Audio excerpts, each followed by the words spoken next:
Alors, je vais vous parler des soins en prison, de ce que j'ai pu en comprendre un peu après 25 ans à Fleury, 4 ans à la prison des hommes et depuis 2001, donc depuis 21 ans, à la maison d'arrêt des femmes, où j'exerce à temps partiel à 60% comme praticien hospitalier, médecin généraliste. Ce que je connais de la prison, ce n'est que le soin, c'est un point de vue particulier. Je ne sais pas ce que c'est que d'être détenu et je pense que chacun d'entre nous qui intervenons là, nous ne savons pas ce que c'est que d'être détenu. Seuls le savent ceux qui ont été enfermés avec une clé sur laquelle ils ne peuvent pas sortir, y compris quand il y a le feu. Vous savez que les soins en prison depuis 1994 relèvent du ministère de la Santé. Et cette réforme, maintenant vieille de 28 ans, il me semble qu'il y aurait une manière d'en rendre compte qui est de dire que elle a permis aux soignants d'être extérieurs au parcours d'exécution des peines. Ou pour le dire autrement, nous ne sommes pas là pour la réinsertion des détenus.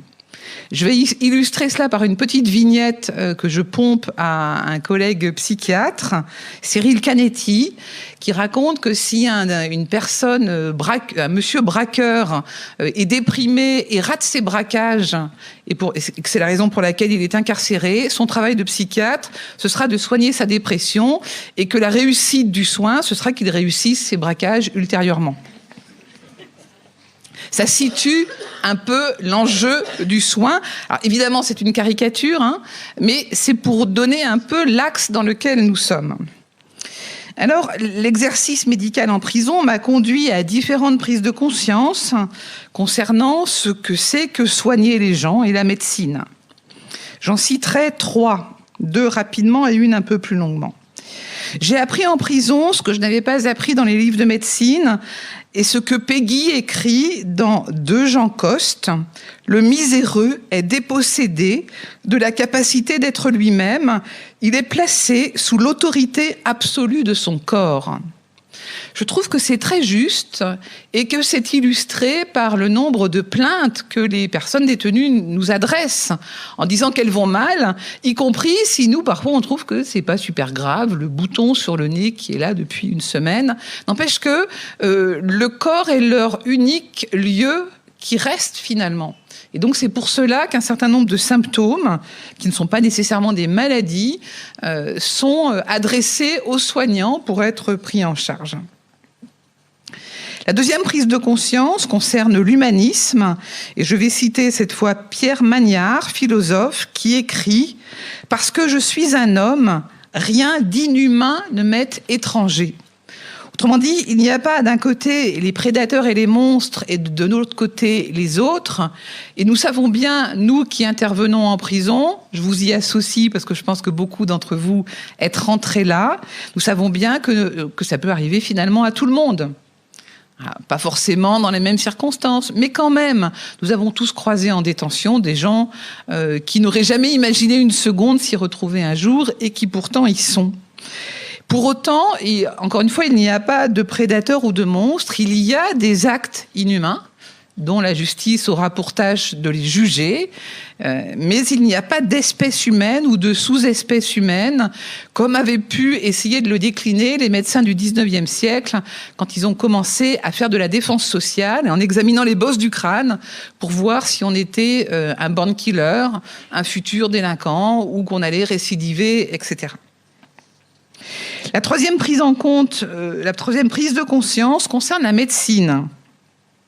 Parce que j'ai compris en détention que la médecine, elle est en soi transgressive, parce qu'elle autorise ce qui serait assimilé à de la torture dans un autre cadre. Je m'explique. Si ici, dans cette pièce, vous poursuivez quelqu'un pour lui faire une injection intramusculaire, ça ne se fait pas. Normalement, ça ne se fait pas. Si vous voulez lui arracher une dent dans le réfectoire, ça ne se fait pas. Ça se fait dans le cadre du soin. Et donc, finalement, le soin est régulé de façon à être une pratique transgressive dans un endroit qui est normé. Pareil, si vous opérez quelqu'un dans votre cave, ça ne se fait pas. Mais oui. Et du coup, ça veut dire que tout acte que nous faisons, une injection intramusculaire, un soin dentaire ou une opération, est un geste transgressif et à quel moment nous sommes autorisés à le faire ou pas. D'où derrière la question du consentement, etc. Cette dimension-là transgressive de la médecine, elle vient du fait que le corps est en quelque sorte double. Il est toujours à la fois le corps dans sa matérialité, le corps que j'examine, par exemple quand j'appuie sur le ventre pour savoir si c'est dur ou si c'est pas dur, quand j'écoute le cœur pour écouter ce qui se passe, quand je fais une prise de sang. Donc le corps dans sa matérialité objective. Et en même temps, c'est le corps existentiel, le corps que je suis, le corps d'un sujet qui parle. Et y compris le psychiatre, le chirurgien bien sûr, mais y compris le psychiatre doit à un moment ouvrir une parenthèse dans sa tête quand il est face à quelqu'un pour essayer d'objectiver ce qu'il entend, faire rentrer dans des cases qui correspondent à ce qu'il a appris sur les symptômes, les syndromes, etc. Mais en même temps, il doit refermer la parenthèse pour s'adresser à un sujet. Donc le corps étant double, à la fois corps que j'ai et corps que je suis, eh bien le danger, ce serait d'objectiver le corps et de se contenter de cela, de se contenter d'un corps qui serait matériel, scientifique, etc. Quelqu'un qui a tout à fait bien thématisé cela, je vous invite volontiers à aller le lire, c'est Paul Ricoeur, dans une préface d'un ouvrage d'Amnesty International qui s'appelle « Médecin tortionnaire, médecin résistant » et qui a été publié en 1990. Je vais vous lire un petit extrait de cela. La participation de certains médecins à la torture n'est pas une aberration sans lien aucun avec la pratique médicale honnête, parce qu'elle constitue le pôle extrême d'une gamme continue de compromission dont l'autre pôle se confond précisément avec la pratique médicale normale. Tout commence en effet sur ce plan dès l'instant où cette pratique se réduit à une technique, certes scientifiquement instruite, mais dissociée d'une éthique de la sollicitude, attentive à la souffrance d'autrui et respectueuse du droit à la vie et aux soins du malade en tant que personne. En ce sens, la profession médicale est en tant que telle une profession à risque, dans la mesure où la mise en œuvre du serment d'Hippocrate, qui voue le médecin et le personnel médical aux seuls soins de la vie et de la santé du patient, passe nécessairement et légitimement par des techniques objectivantes, lesquelles confèrent aux professionnels de santé un pouvoir sur le corps d'autrui, paradoxalement dérivé du souci même de vivre et de soigner. Je vous laisserai mes notes si vous le souhaitez, vous aurez les références de ce passage. Et dans cette introduction, Ricoeur examine un certain nombre de situations et il va dire il y a 3 situations dangereuses dans lesquelles on risque d'être plus volontiers dans une médecine tortionnaire que dans une médecine résistante. Ces 3 situations, ce sont pour lui les soins psychiatriques sous contrainte, parce que là, la liberté de l'autre est entravée. Alors, elle est légitimement entravée quand il s'agit de soigner les gens. Je ne vais pas du tout vous dire, et je trouve que ce matin, notre intervenant du CGLPL était parfois un petit peu rude avec les psychiatres. Il faut parfois hospitaliser les gens sous contrainte pour les soigner. Voilà. Et parfois, il y en a qui meurent de ne pas avoir été hospitalisés. Bon. En tout cas, situation dangereuse. Deuxième situation dangereuse, la médecine d'expertise, où là, finalement, l'expert est mandaté par un magistrat pour donner des informations objectives sur la situation clinique d'un patient, mais le médecin expert doit répondre à des questions précises du magistrat et il n'a pas du tout à répondre plus que ce qu'on lui demande. Bon. Et Ricoeur ajoute, on entre franchement dans une situation à haut risque avec l'exercice de la médecine en milieu carcéral. Voilà. Il va détailler les déviances et les risques de cet exercice particulier, et notamment donc il écrit en 1990, la lutte contre le terrorisme révèle la vulnérabilité de l'éthique médicale face aux politiques répressives. Résister, ce n'est pas seulement se comporter en dissident de la médecine punitive, c'est éveiller les consciences et faire bouger le droit. Et il va dire que dans cette situation de la médecine en prison, il est des situations où les normes sont si incertaines que le jugement moral en situation reste la seule ressource du soignant. Bon. C'est là où c'est important que des journées comme celle-ci existent, parce que précisément quand la moralité, entre guillemets, ou en tout cas l'éthique du soignant est sa seule ressource, il vaut mieux qu'il ne soit pas tout seul. Il vaut mieux qu'il discute avec d'autres qui eux-mêmes sont confrontés à des problèmes que lui-même va rencontrer. Donc c'est important qu'on puisse se retrouver pour parler des problèmes qui nous occupent. C'est important que dans un service, on puisse discuter des situations problématiques.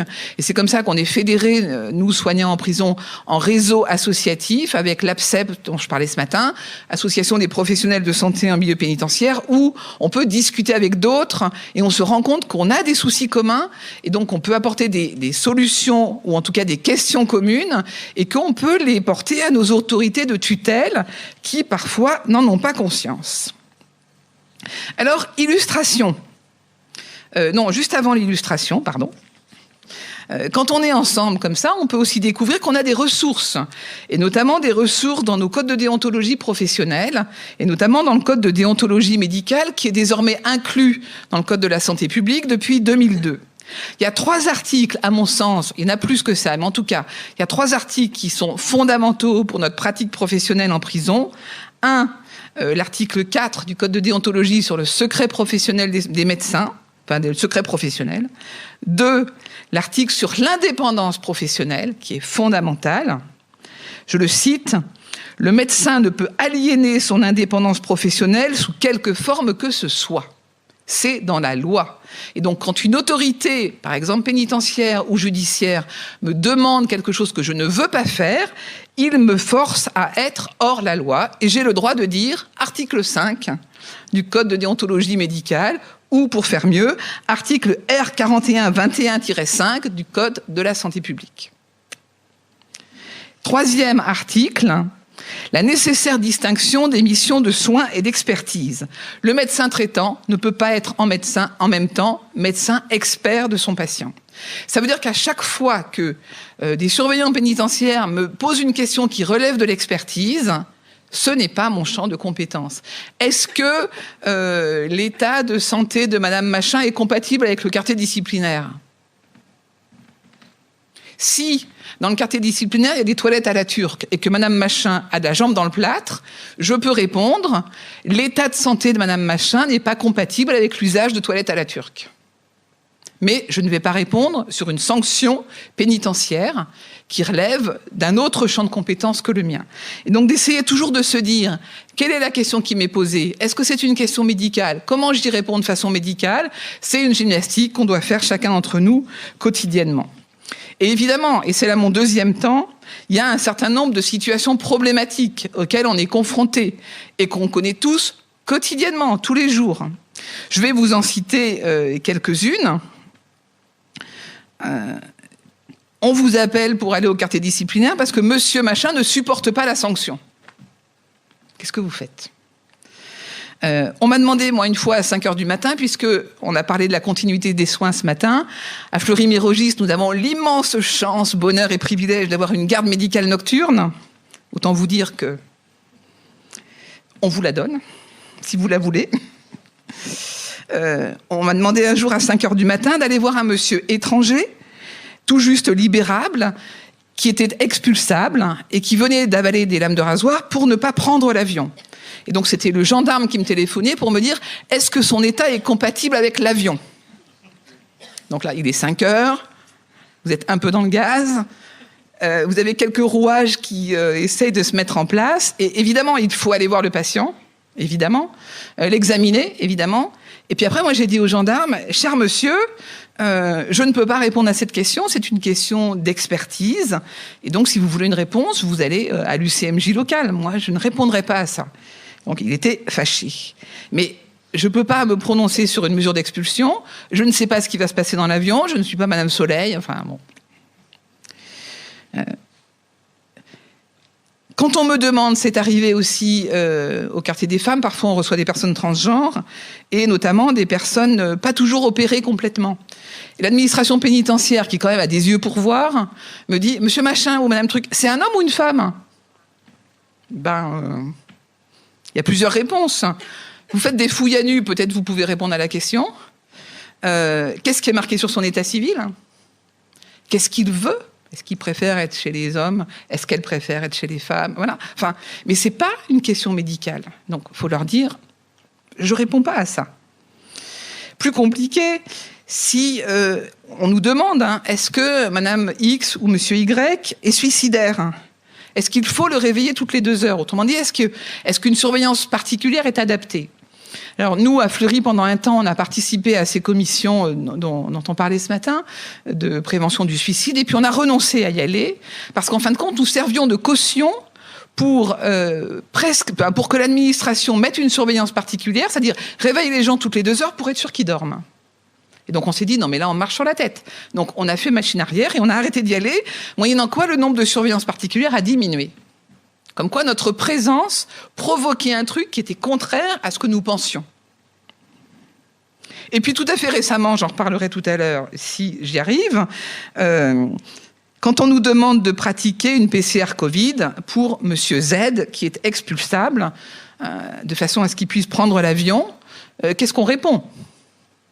Et qu'est-ce qu'on répond si, pour ce même Monsieur Z, 3 jours avant, on avait fait un certificat médical pour justifier du maintien de ce monsieur sur le territoire français pour raison médicale? On a l'air un peu benet quand le lundi, on explique aux patients qu'on va engager une procédure avec la préfecture pour qu'ils puissent rester sur le territoire pour raison médicale, et que le mercredi, le directeur de l'hôpital ordonne, parce que c'est comme ça que ça s'est passé, à ma chef de service qui a refusé en disant indépendance professionnelle, mais qui du coup, le directeur de l'hôpital a demandé à la cadre d'aller faire des PCR, laquelle ne pouvait pas refuser, pour un patient à qui on avait dit 3 jours avant qu'on allait tout faire pour qu'il reste sur le territoire. Donc vous voyez, là on est dans les situations extrêmement problématiques. Et les situations problématiques, c'est intéressant parce que c'est à ce moment-là qu'on commence à réfléchir. Et c'est à ce moment-là qu'il faut discuter avec d'autres pour essayer de se dire comment on fait dans ce pataquès. Donc je vous disais, essayez de se dire c'est quoi la question médicale derrière? Comment moi, comme médecin, je réponds? Et puis parfois il faut ruser. Et en l'occurrence, sur cette situation de PCR Covid, la ruse, ça a été de dire, attendez, vous nous demandez d'aller faire des PCR pour les expulsions. Ça veut dire que c'est nous, soignants, qui allons toquer à la cellule en disant « Bonjour, on vient faire la PCR pour voir si... Est-ce que vous êtes d'accord pour qu'on fasse une PCR pour l'avion? Ah, vous ne saviez pas que vous alliez être expulsé. » Donc en fait, est-ce que c'est au service médical d'annoncer une mesure judiciaire, d'aménagement de peine en l'occurrence? Non. Et peut-être c'est même dangereux, parce que s'il y en a un qui doit prendre un pain, c'est peut-être pas à nous qui arrivons avec notre coton-tige pour faire la PCR. Et c'était ça, c'est paradoxal, parce que c'est cet argument-là qui est de dire, ce n'est pas aux soignants d'annoncer l'expulsion, c'est à la police, parce que là, les surveillants ont dit, c'est pas à nous non plus en fait. C'est à la police des arrêts des frontières d'aller annoncer à quelqu'un son expulsion. Et donc c'est grâce à ça qu'on a pu mettre... Alors il y avait une réunion à la préfecture, donc il faut discuter avec les autorités pénitentiaires, le préfet, la chef de service des soins somatiques, pour montrer que cette situation-là n'était pas du tout d'équerre, et qu'il y avait aussi d'autres choses. Enfin, on fait une PCR, très bien, le labo a un résultat. Qui transmet le résultat à qui ? Est-ce que le chef de service du labo va mettre le résultat sous enveloppe cachetée pour le donner en main propre au détenu? C'est pas sûr. C'est pas sûr. Donc ça, on n'est plus du tout dans les clous. Si ce résultat est transmis directement à la police, c'est pas possible. Donc pour expliquer qu'on n'était pas dans les clous du droit, que c'était pas de la mauvaise volonté de notre part, mais c'était juste nous faire des choses illégales pour trouver des solutions et donc faire un partenariat avec le laboratoire du coin qui peut faire les PCR en vue des expulsions. Voilà. Donc vous voyez, toutes ces situations problématiques, elles nécessitent de la réflexion et parfois de la ruse, et c'est très intéressant. Alors, je voudrais, dans un troisième temps, et ce sera le temps le plus important de ma petite intervention, essayer de vous proposer quelques éclaircissements conceptuels. C'est-à-dire qu'en fin de compte, il me semble, comme le dit encore Pierre Magnard, que le respect des personnes commence par une certaine politesse envers les mots. Et donc, le soin du langage, préciser les choses, ça fait partie de l'éthique, en fait. Alors, j'ai quelques distinctions à vous proposer. Et tout d'abord, une première alerte qui est de faire attention aux sigles.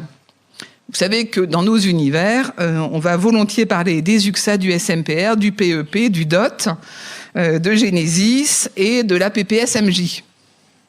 Si vous n'êtes pas de la prison, vous comprenez rien. Je vous ai parlé des services de soins somatiques, psychiatriques, des dossiers d'orientation et de transfert, de la personne placée sous main de justice, etc.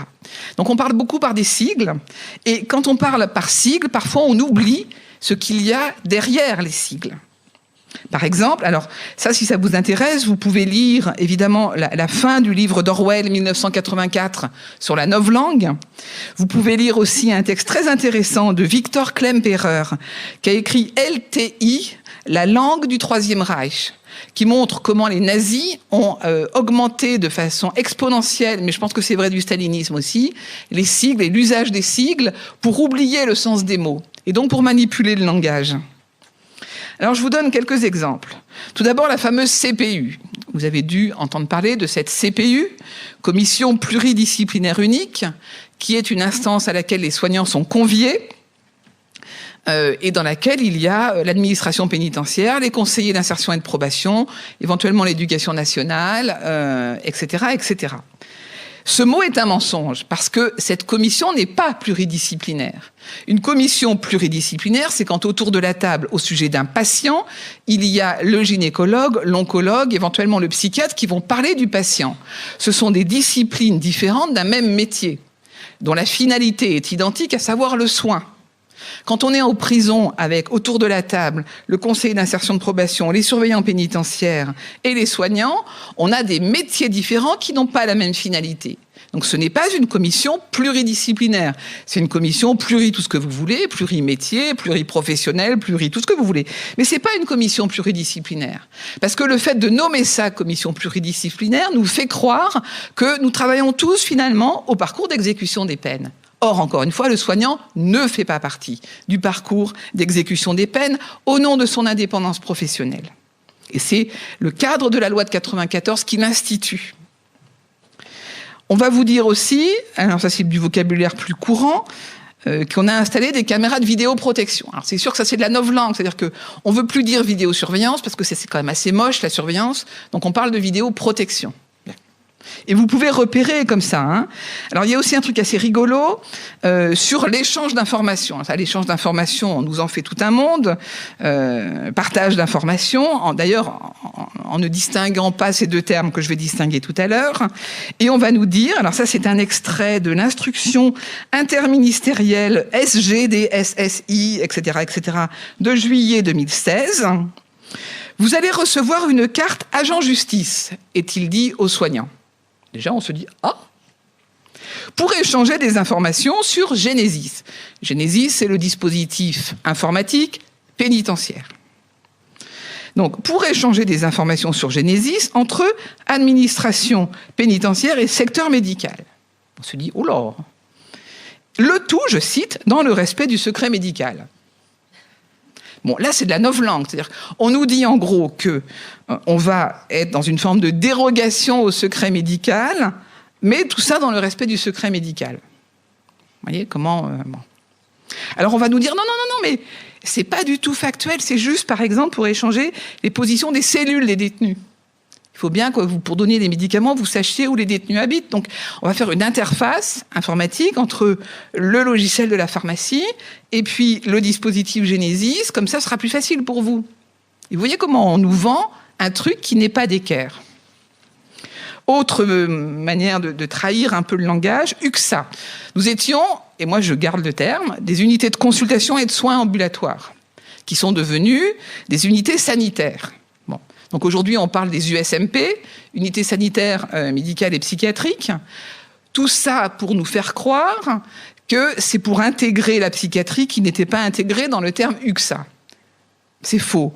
Parce que UXA, dedans, il y avait soins et ambulatoire. Donc on a perdu le terme de soins et le terme ambulatoire. Et c'est très important de le garder, ce terme-là. Par exemple, pour la délivrance de médicaments. On n'est pas du tout comme à l'hôpital où on va tous les jours donner le traitement à la personne de façon à ce qu'elle le prenne devant nous. Nous, on peut prescrire pour une semaine un traitement à quelqu'un et il a parfaitement le droit d'en faire ce qu'il veut, de le jeter, de le prendre, de le trafiquer, de le vendre, etc. On est ambulatoire. Et la justice aujourd'hui, parfois, nous demande des comptes lorsqu'il y a, par exemple, un décès par suicide en disant comment ça, monsieur machin a fait une surdose de telle molécule, vous n'avez pas vérifié sa prise? Ah oui, non, mais on est ambulatoire. Donc en promenade, on ne va pas vérifier les trafics de médicaments. Voilà, enfin, on est ambulatoire, quoi. Maintenant, je vous fais quelques distinctions. La distinction, alors dont on a déjà parlé ce matin avec Lara Mailly, sur la finalité et l'occasion. Donc, je vous ai déjà dit, la prison n'est pas un lieu de soins en ce sens que sa finalité n'est pas le soin. En revanche, elle est occasion de soins. Il y a un mot en grec pour ça, kairos, qui existait déjà sous Hippocrate. Elle est occasion de soins. On peut saisir l'opportunité de se soigner, si on le souhaite, quand on est en prison. Et c'est pour ça qu'il y a des soignants. On peut saisir l'opportunité de récupérer des gens qui sont un peu hors système en se disant peut-être que on en profite pour traiter son hépatite C. Tant mieux, ça veut dire qu'il contaminera moins de personnes dehors s'il continue de se shooter. Bon. Donc la finalité de la prison n'est pas un lieu de soins, mais c'est un lieu où il est possible, où nous avons l'occasion de proposer des soins aux gens. Première distinction. Distinguer, autre distinction, alors ça c'est plus compliqué, individuel et singulier. Je m'explique. On parle souvent d'individualisation des peines. Et donc, l'administration pénitentiaire a l'habitude de nous dire, voilà, nous, on individualise les peines, blablabla. C'est pour ça qu'il y a la CPU, Comme ça, on va pouvoir classer les uns, pas les autres, mieux connaître les détenus, savoir ce qu'on leur propose comme activité, etc. Autrement dit, je caricature, c'est pas péjoratif dans ma bouche, c'est du tri, en fait. Et donc, l'individualisation des peines, c'est finalement choisir un individu et se demander à quel groupe à risque il appartient. Est-ce qu'il appartient au groupe de ceux qui vont bien travailler en cuisine? Est-ce qu'il appartient au groupe de ceux à qui il vaut mieux faire le ménage en promenade? Comme ça, on aura un peu des infos sur ce qui se passe en promenade. Est-ce qu'il appartient au groupe des gens dangereux, auquel cas il faut peut-être organiser sa détention de telle sorte qu'on se protège? Est-ce qu'il appartient au groupe des éventuellement suicidaires, auquel cas il faut aller le réveiller toutes les 2 heures pour être sûr qu'il dorme? Et en fait, il y a ce que l'administration pénitentiaire sait depuis ses origines, c'est essayer de repérer dans un individu à quel groupe il appartient. Ça, c'est la notion d'individu, en fait. La notion de singularité, ça n'a rien à voir avec ça. C'est ce que nous utilisons, sans le savoir, dans la pratique de soins quotidienne. Ça veut dire que quand je suis devant Monsieur X ou Madame Y, la rencontre est unique, singulière, et la rencontre que j'ai maintenant avec cette personne, ce ne sera pas la même que celle que j'aurai demain avec la même personne. Donc il y a une singularité dans la rencontre qui fait que ce qui se passe là entre 2 personnes n'est pas reproductible. Et parfois on confond individu et singulier. Aristote l'avait déjà remarqué, puisqu'il écrivait, ça c'est intéressant, dans la métaphysique, « Ce n'est pas l'homme que guérit le médecin, sinon par accident, mais Callias ou Socrate, ou quelque autre personne ainsi désignée, qui se trouve être en même temps un homme. » Donc on voit bien que du coup, on ne se parle pas la même langue quand on est en rencontre pluriprofessionnelle avec du personnel pénitentiaire qui va penser assez naïvement, et nous-mêmes aussi, que finalement, individualisation des peines et singularité de la relation, tout ça c'est du pareil au même. Mais non. L'un se rapporte comment rattacher l'individu à un groupe, y compris aux États-Unis, avec des critères mathématiques très savants, ce qu'on appelle des critères actuariels, qui sont issus du monde des assurances, où on fait des grilles de calcul. Les SPIP font un peu ça maintenant. Alors, monsieur Machin, qui vit chez sa mère, qui a plus de 40 ans, qui est au chômage, il a plus de risques de récidiver que monsieur Truc, qui a 20 ans, qui est marié et qui a du travail. Voilà.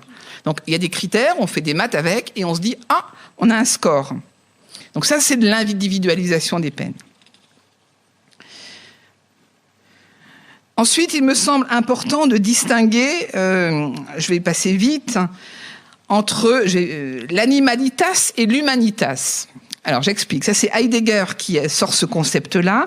N'ayez pas peur. C'est illustré de façon très simple. Il dit bien souvent, quand on pense aux droits de l'homme, on se dit, voilà, il faut qu'il ait à manger, qu'il ait à boire, qu'il ait un toit, qu'il puisse s'habiller. Encore que l'habit, c'est pas un bon exemple. Enfin, les besoins élémentaires du vivant. Mais l'homme n'est pas un animal tout à fait comme les autres parce qu'il parle, par exemple. Donc, il a aussi besoin qu'on lui parle. À l'animal, peut-être un peu aussi, mais c'est pas tout à fait pareil quand même. Et ça a été illustré de façon extrêmement juste par Jean-Marie Delarue au tout début, où il était contrôleur général des lieux de privation de liberté, quand il disait « Je préfère m'intéresser à l'état des personnes plutôt qu'à l'état des lieux ». Donc, favoriser l'humanité plutôt que l'animalité, c'est de se dire « Ok, cette prison est dégueulasse, il y a des rats, bon, ça ne va pas du tout. » Néanmoins, il y a un indicateur qui est que les gens se tuent moins que dans la prison toute neuve à côté, où c'est nickel, mais où, en fait, il y a des vitres sans teint, on ne peut pas parler aux surveillants, et en fait, il n'y a pas de relation humaine. Et ça tue. Donc, s'intéresser à l'état des personnes, c'est se dire, très bien, c'est important que les gens aient des douches en cellule, sans aucun doute. Mais, en vrai, ils vont comment, les gens ? C'est ça, s'intéresser à l'état des personnes. Et du coup, autre distinction corollaire de celle-ci, distinguer entre le comportement et la conduite.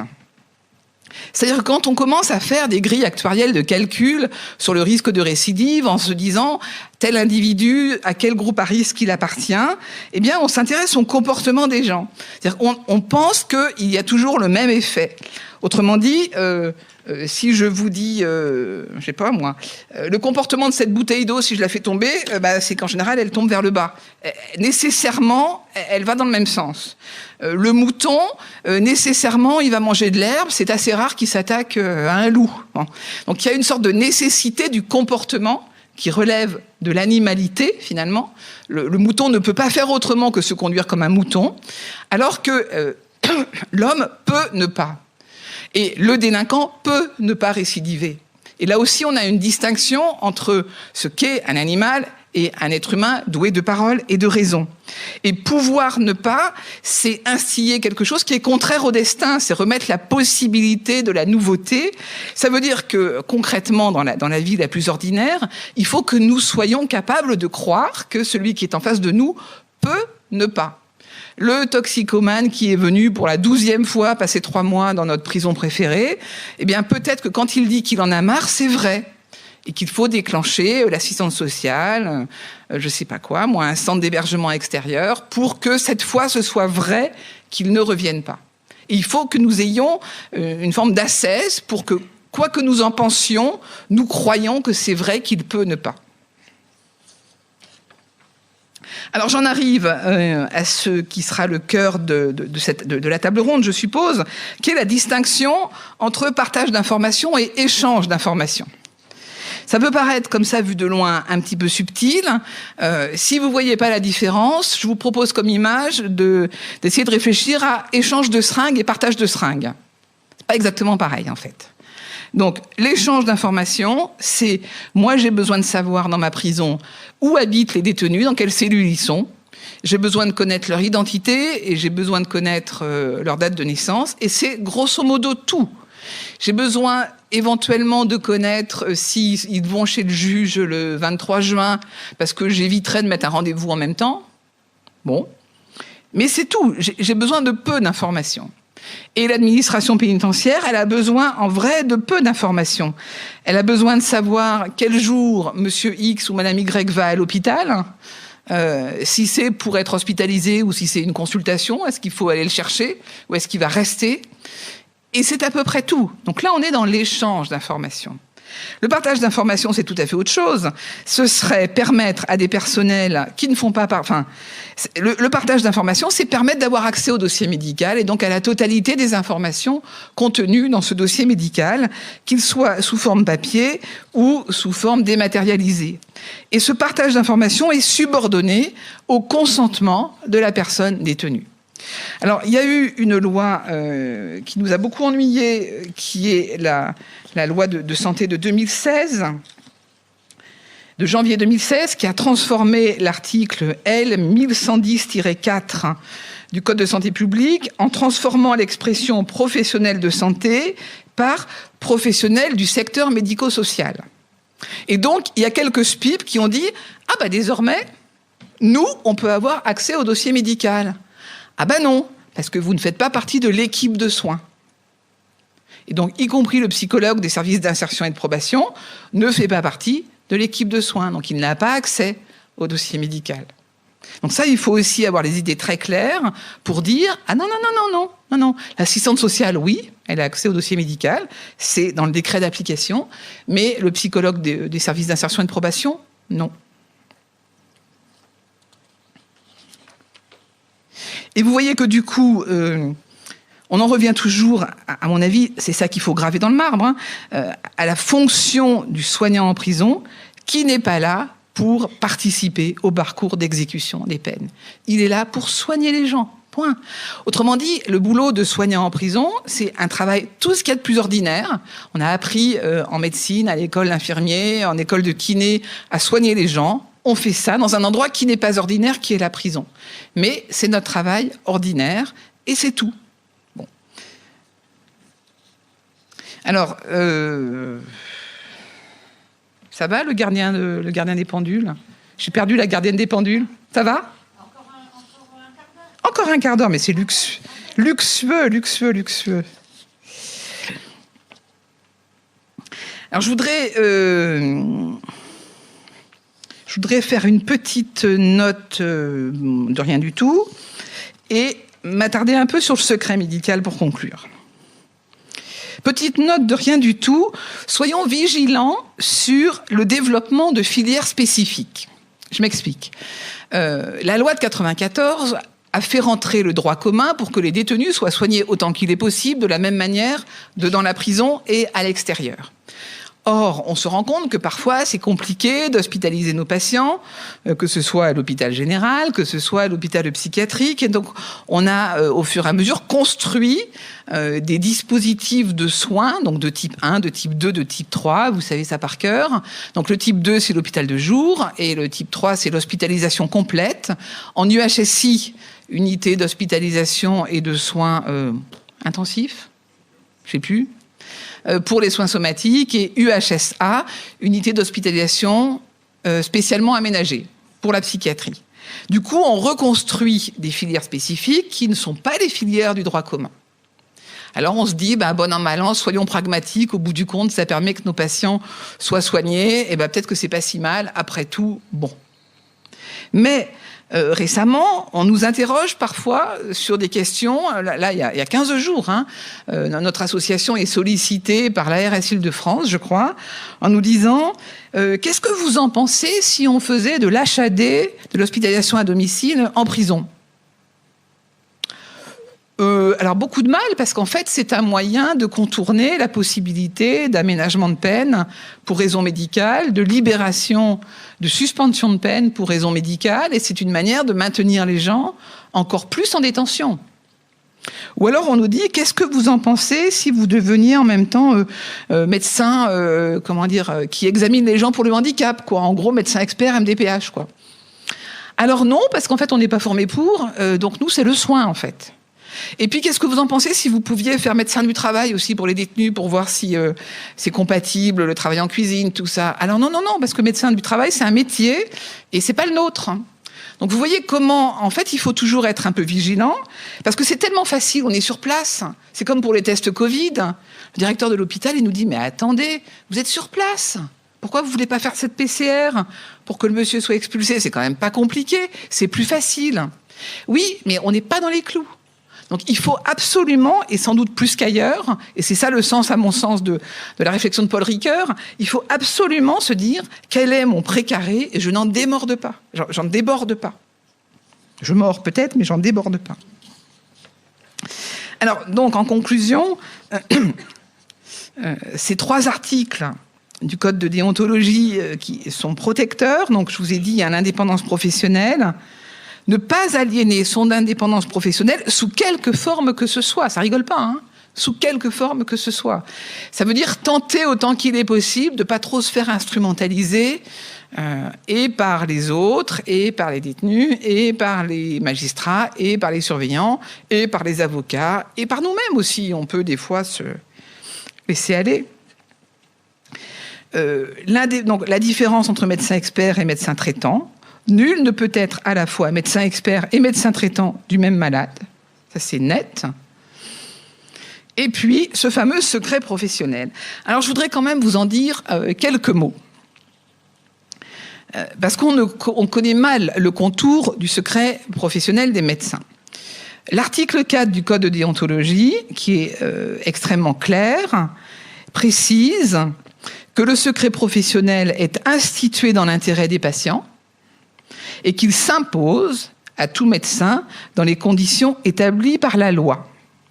Le secret couvre tout ce qui est venu à la connaissance du médecin dans l'exercice de sa profession, c'est-à-dire non seulement ce qui lui a été confié, mais aussi ce qu'il a vu, entendu ou compris.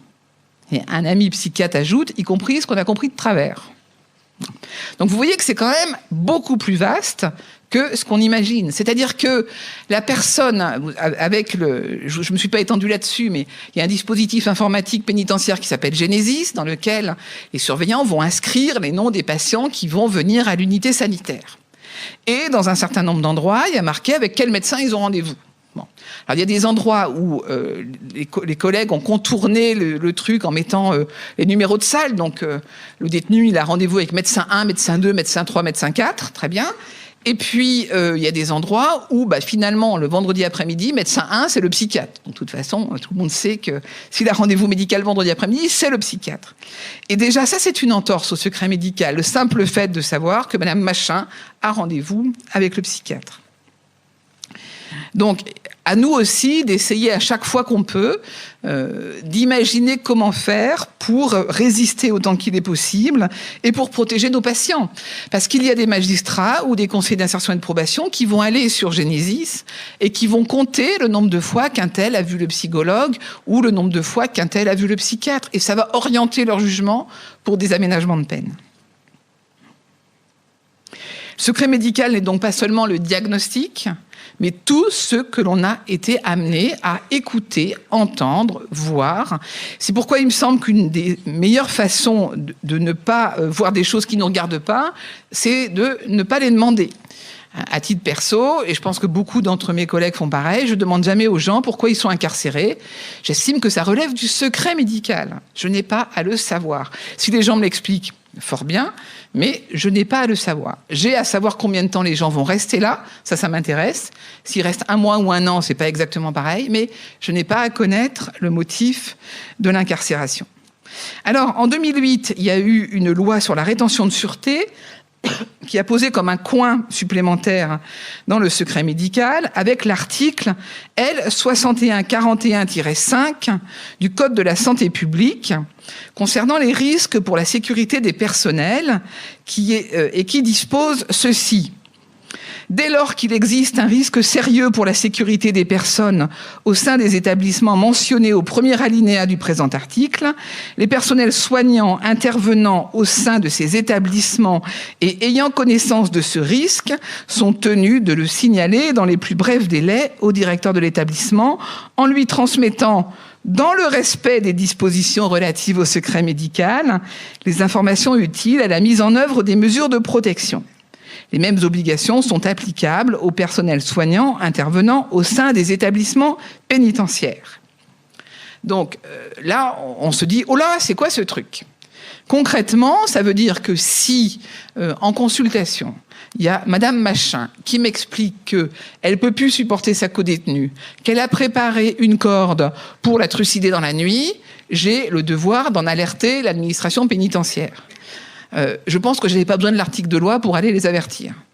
Mais bon, que si j'ai la connaissance d'un attentat préparé avec précision, c'est pas juste je vais foutre une bombe là-dedans. Non.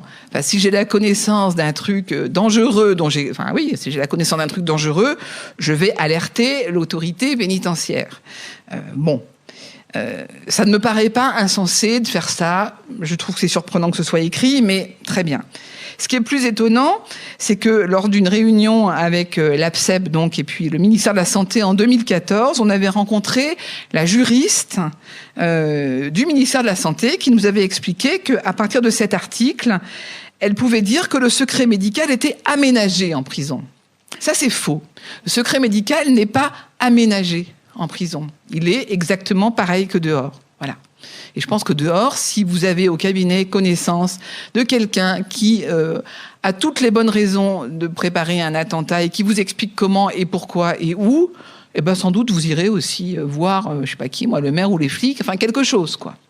Donc on voit bien que là, on est dans des cas absolument rarissimes et qui peut-être n'ont jamais existé, et qu'on légifère à partir de l'exception, ce qui n'a pas beaucoup d'intérêt. En revanche, heureusement, le Conseil national de l'ordre des médecins a quand même enfoncé le clou un certain nombre de fois. Alors un peu moins récemment, mais beaucoup dans les années, il y a une dizaine d'années. Je vous cite par exemple un courrier de 2004. La notion de secret partagé ne peut être utilement invoquée en prison. Les médecins, dont le rôle est de soigner la population détenue, ne peuvent, sans susciter une confusion fâcheuse et risquer de perdre la confiance des patients, intervenir dans les décisions du juge de l'application des peines, par exemple. Et puis heureusement, l'article 45 de la loi pénitentiaire du 24 novembre 2009 explicite très clairement le fait que le secret médical doit être absolument respecté en prison. C'est intéressant parce que pour le coup, c'est un article de la loi pénitentiaire destiné à l'administration pénitentiaire qui finalement est plus réglo que la juriste de notre ministère. Bien. Et puis, plus récemment, en 2015, une circulaire du CNOM, donc du Conseil de l'ordre des médecins, les médecins qui exercent dans les établissements pénitentiaires étant tenus au secret médical, ils n'ont pas à renseigner dans le traitement Génésis des informations concernant la santé des personnes détenues. Alors, il y a eu récemment des débats sur le dossier d'orientation et de transfert, le DOT, qui autrefois était un papier, en fait, quand il y a un détenu qui va être transféré d'une prison à l'autre, l'administration pénitentiaire fait passer un papier, et quand on n'a rien à y mettre, on met rien. Bon. Et c'est pour savoir si monsieur machin, il est en fauteuil, s'il faut aménager une cellule PMR pour lui, tout ça. Et maintenant que c'est informatisé, il voulait que systématiquement on renseigne ce truc. Alors là encore, il a fallu qu'on ruse, et on s'est rendu compte, par exemple, qu'en mettant un point dans la case où il fallait écrire, ça suffisait pour valider. Donc on met des points. Bon. Donc la secrétaire de ma chef de service a une délégation pour mettre des points. Voilà. En guise de conclusion, cette fois j'arrête vraiment. Le Comité consultatif national d'éthique, dont on parlait à table tout à l'heure, le CCNE, a rendu un avis en octobre 2006 sur la santé et la médecine en prison, et il écrit bien que le respect du secret médical et le respect du consentement, j'en ai pas parlé du consentement, mais on peut en parler, et le respect du consentement libre et informé apparaissent comme deux versants d'une même approche, le fait de considérer le détenu non pas comme un objet de soin, mais comme un sujet de droit. Et vous voyez qu'on retombe sur nos pieds, sur la différence sur la dualité de la personne humaine qui est à la fois matérialité dans son corps, que l'on peut ouvrir, examiner, écouter, et sujet de parole, et donc sujet de droit. Voilà. Merci beaucoup. Merci à vous. On se donne un quart d'heure pour échanger avec vous, docteur Anne Lécu. Alors allez-y, posez vos questions, levez la main et je vais essayer de vous atteindre.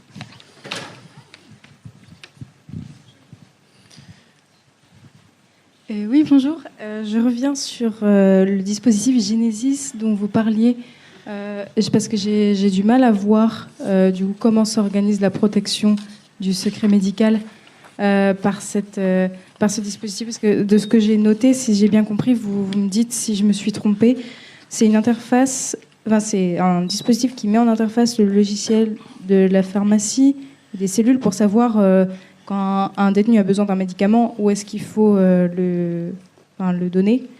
Donc comment on fait pour mettre un dispositif en place tout en respectant le... Alors on peut faire mieux, c'est-à-dire qu'on ne le met pas en place. Nous à Fleury, qui sommes très gros, on n'a pas d'interface en fait.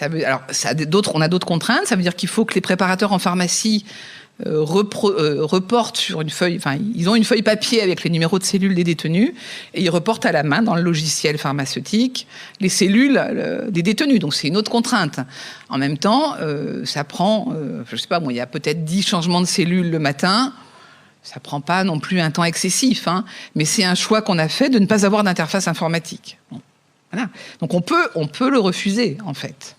Parce que c'était votre propos, que cette interface informatique-là venait vraiment... était problématique en soi. Problématique en termes de secret, à la base. Voilà.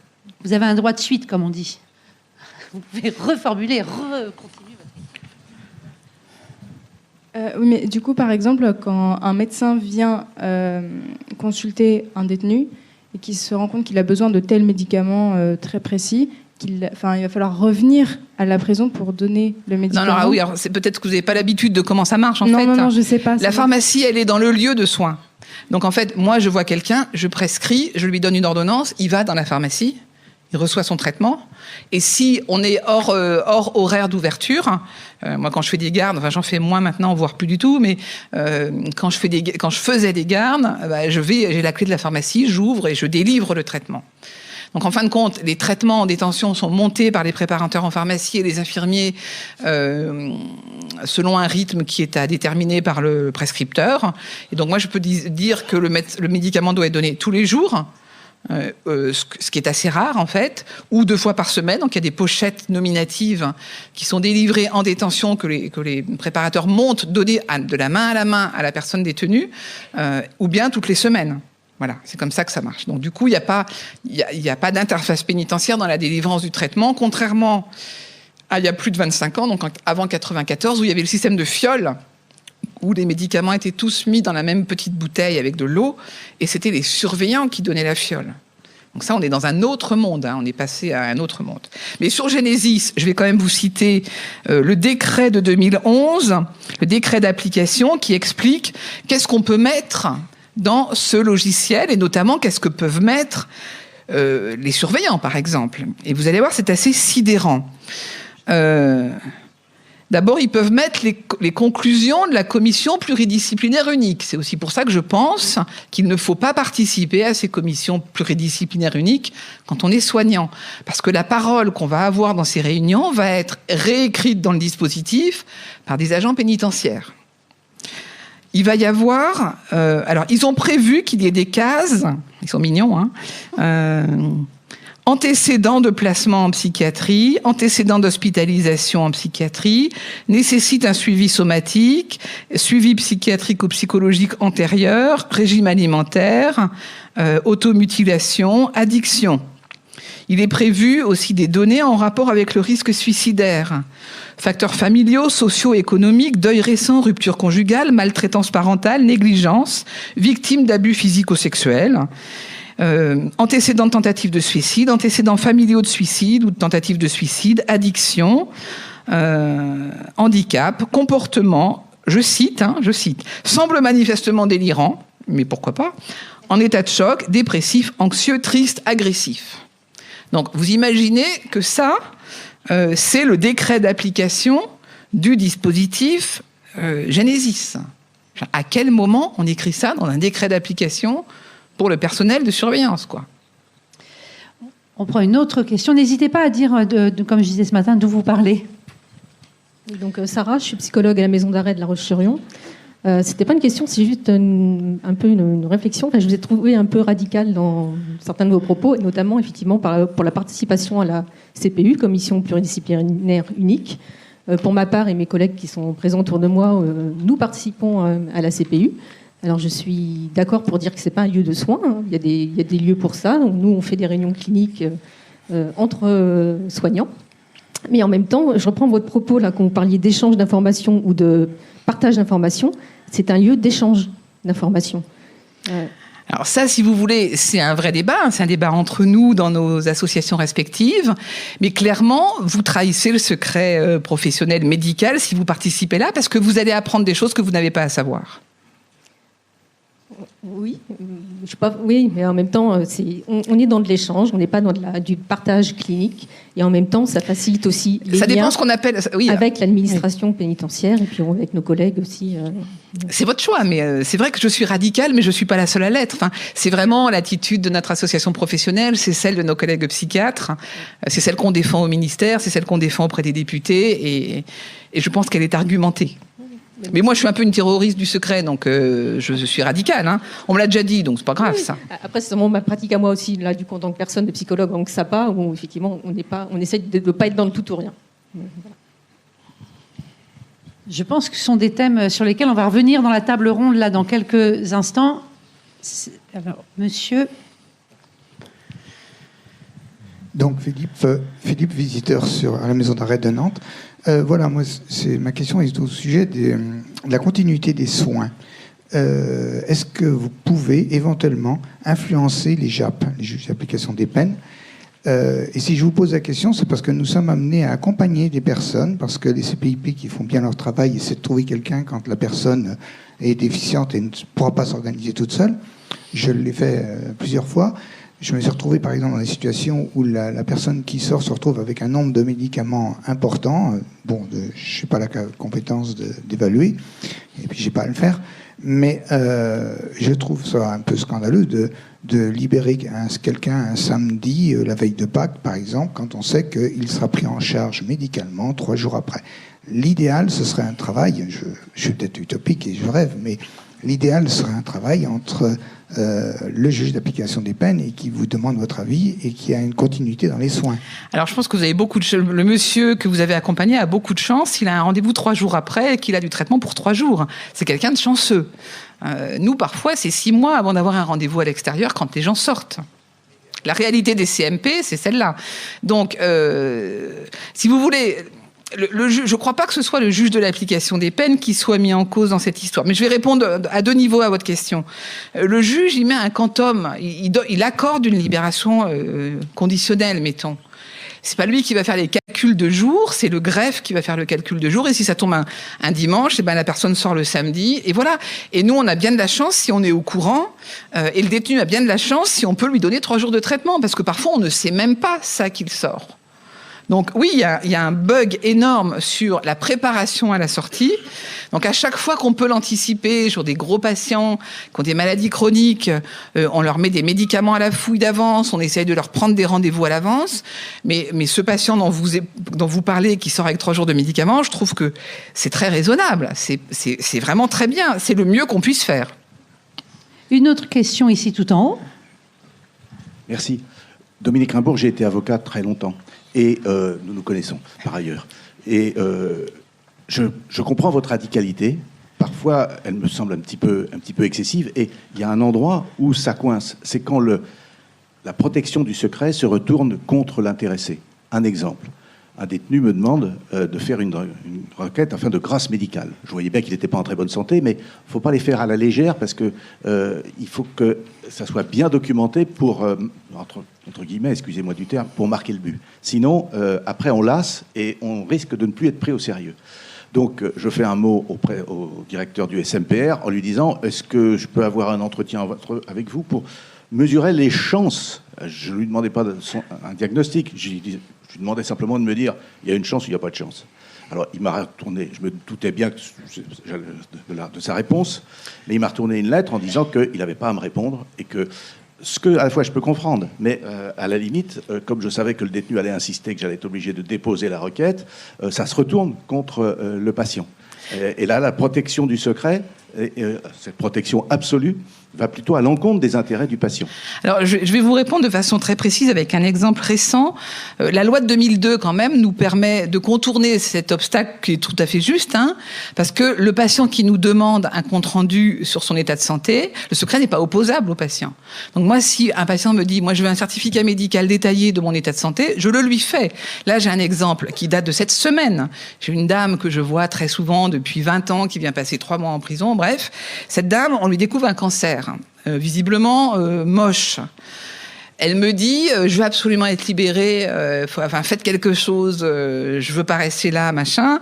J'essaie de la convaincre en lui disant écoutez, moi il me faut tous les éléments pour précisément essayer de convaincre le juge de l'application des peines, il me faut tous les éléments. J'aimerais que vous soyez hospitalisé pour qu'on ait l'ensemble des examens complémentaires et comme ça on sait ce qu'on va vous faire comme traitement et ça je vous le donne. elle veut pas, en tout cas c'est compliqué. Eh bien, j'ai fait 2 choses. J'ai fait un courrier au juge de l'application des peines. D'abord, j'ai eu la JAP au téléphone, je l'ai appelé en disant, parce que, encore une fois, on peut pas légiférer à partir de l'exception. Mais on n'est pas non plus complètement, je suis une terroriste, mais une gentille, quoi. Donc, j'ai appelé la juge de l'application des peines. Je lui ai dit, voilà, madame Machin, elle est très malade. Donc, je pense qu'elle va avoir un protocole de soins très lourd, avec des sorties, sans doute tous les jours. Et avec les escortes qu'on a, ça va être très compliqué. Donc, ça met aussi l'administration pénitentiaire dans l'embarras. Donc je pense que légitimement, elle peut demander un aménagement de peine pour raison médicale. En plus, c'est une dame qui est condamnée. Enfin, elle est dans les clous de l'aménagement de peine. Mais en même temps, c'est la décision de la juge. Hein. C'est pas la mienne. Donc si la juge, elle estime que la dame, elle a pas de maison, qu'il n'y a pas de garantie, elle a absolument le droit de refuser. Bon. Donc je fais un courrier à la juge en explicitant ça. Et parallèlement, je fais un courrier médical, un compte-rendu médical circonstancié avec tous les résultats de tous les examens. Et je reçois la patiente pour lui expliquer ce qui est marqué dans ce courrier et je le lui donne en lui disant voilà, ça c'est le résumé de votre situation médicale. Vous pouvez en faire ce que vous voulez. Vous pouvez la montrer au juge, à votre avocat, à qui vous voulez. Maintenant, réfléchissez, et la dame elle a les capacités de réfléchir, réfléchissez pour savoir si vous voulez vraiment que tout le monde sache ce qui est marqué là-dedans ou pas. Mais en tout cas, c'est vous qui décidez et si vous pensez que ça va vous aider pour votre aménagement de peine, vous pouvez le donner au juge. Et ça, je suis dans les clous du secret, c'est-à-dire que c'est le patient qui est au centre. Et donc, remettre un document médical au patient en lui expliquant les choses et en lui disant, voilà, moi, de mon côté, j'ai contacté le juge. Je lui ai expliqué que vous étiez malade et que vous auriez besoin de beaucoup d'escorte. J'ai rien dit de plus, hein. Point. Et à la patiente, je lui explique sa pathologie. Je pense quand même qu'on a les moyens de s'en sortir dans des situations gravissimes qui légitiment ça. Maintenant, faire un certificat médical pour la dame qui m'explique qu'elle a une hypertension et qu'elle veut être libérée pour raison médicale pour son hypertension, je veux bien lui faire si elle me le demande. Mais je vais lui dire, franchement, enfin, la juge, elle va rigoler, quoi. Vous prenez un comprimé par jour le matin. Une autre question. Merci beaucoup pour cet exposé, c'est vraiment passionnant. Je voulais peut-être votre avis, c'est une question sur le secret médical, mais du coup rebondir sur une phrase que vous avez dite, à savoir l'administration pénitentiaire n'a pas besoin de savoir grand-chose à l'égard du corps médical. Peut-être juste la question du suicide, la responsabilité de l'administration pénitentiaire, l'idéologie ou vraiment enfin, l'essence même de cette administration, c'est de mettre en application les peines qui ont été définies par le tribunal, mais de veiller sur, surveillance ou surveiller, c'est veiller sur, et elle a la responsabilité légale de l'intégrité physique des personnes qui lui sont confiées.